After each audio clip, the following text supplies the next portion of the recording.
Hey y'all, it's Megan, and in this video I'm sewing up the Auren tie top.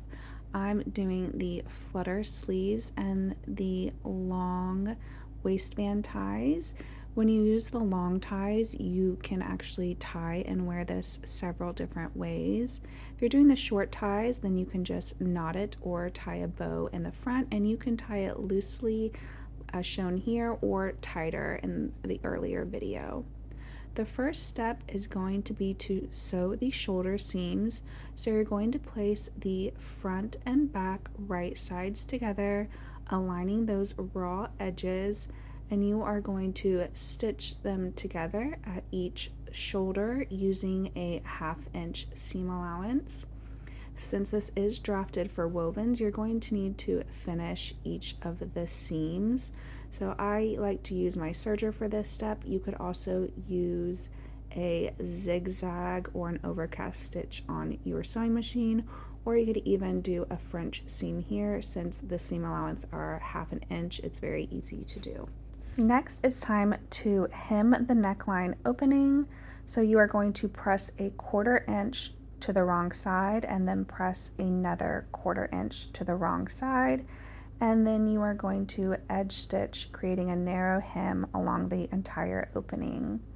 I do like to first serge my neckline, so I make sure that it doesn't fray before I hem it, and then I press a 1/2 inch toward the wrong side, and as I'm hemming, I'm just turning under that serged edge, creating that narrow hem. After you have this hemmed, make sure to give it a really nice press with your iron.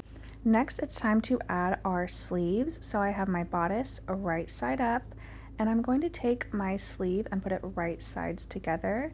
The double notch on the sleeve is the back side. It's going to align with the back bodice. There are no notches on the bodice. It's just to indicate which side of the sleeve to match up to the front and which to match up to the back. You do have a notch on the sleeve, and that is going to match the shoulder seam on your bodice.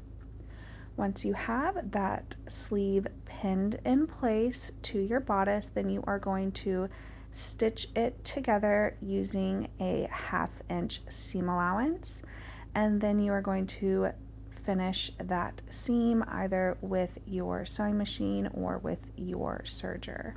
Then you are going to create a memory press on the bottom of your sleeve if you are doing one of the hemmed sleeve versions. To do this, again, I just finish the edge without cutting any off, and then you are creating a narrow hem press, so pressing a 1/4 inch to the wrong side and then another 1/4 inch to the wrong side. Then we're going to sew the side seams, so place your front and back bodices right sides together. I like to nest that sleeve seam, and then you are pinning them together from the bottom of the front and back bodice to the sleeve edge. If you created the memory press like I did here, you're just going to unfold that, and then you are going to stitch it together from the edge of the sleeve all the way to the bottom of the bodice, again using a 1/2 inch seam allowance, and then finishing the seam, and you're repeating this on each side to create the left and right side seams. Refold that memory press on the sleeve edge, and then you can set your bodice aside while we work on our waistband. You're going to take one back waistband and you are going to put it right sides together with your front waistband, and then on the other side you are going to pin another front waistband, and you are going to stitch these together with a 1/2 inch seam allowance. Then you're going to take your other front and back pieces and you're going to do the same, putting the front and back right sides together and stitching them on each side. Instead of serging this seam, I go ahead and press each seam open, and then you are going to press a 1/2 inch toward the wrong side on the top edge of the waistband. You know which is the top edge because it has the bodice marking on it. So you're pressing a 1/2 inch toward the wrong side along the entire top, and you're going to do this with both waistband pieces. Then you're going to put those pieces right sides together, nesting or aligning these side seams, and you are going to stitch the waistbands together along all sides, leaving the waistband unsewn from the bodice markings on each side of the waistband. So from bodice marking all the way around the edge corners of the ties along the entire bottom until you reach the other side of the bodice marking, and then again between the two bodice markings you're going to leave the waistband unsewn. And then you're going to clip the corners, and if you like you can trim down the seam. Just make sure not to trim that unsewn portion of the waistband. I like to use my pinking shears for this step. And then you're going to flip and press the waistband so that it is right side out. And then it's time to stitch that waistband to the bodice. And you're going to open up that memory press that we created on the top, and you're only working on one side of the waistband right now.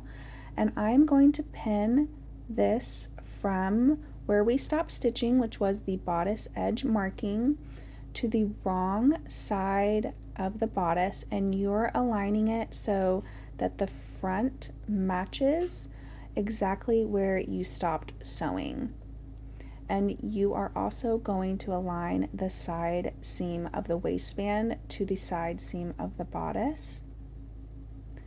So what I like to do is start at the edge and then I pin it together at the side seam, and then I ease the rest in. It should fit perfectly, but if your seam allowances were off or your fabric stretched out a little bit, then this makes it easier to ease in. And then I'm working on the other side of the bodice edge with where we stopped sewing on the waistband, and I am pinning them together, continuing to the side seams, and then I will pin it together all along the back. Once you have it pinned, then you are going to stitch the waistband to the bodice. Again, you're just working on one side of the waistband, so your waistband is kind of open, and you're going to stitch them together using a 1/2 inch seam allowance. And you don't need to finish this seam because it's going to be enclosed, but I do like to go ahead and then press the seam down toward the waistband. And then you are going to press and fold the waistband up and over that seam, and you're going to pin the waistband in place so that that seam is enclosed. So the pressed edge should go over the seam that you just sewed. Then you are edge stitching to enclose that seam from one front bodice to the other to finish off that waistband, and then you're going to give it a nice press. The last step is going to be to just edge stitch the hem in place along your sleeve. So you're just repressing that memory fold that we made before, which is a narrow hem, and hemming each sleeve. And then your adorable tie top Auren is complete. If you have any questions, as always, you can leave them down below, and if you make this, then we would love to see it posted in our Facebook group, or tag me on Instagram at Made for Mermaids, hashtag Made for Mermaids Patterns, hashtag Auren Pattern.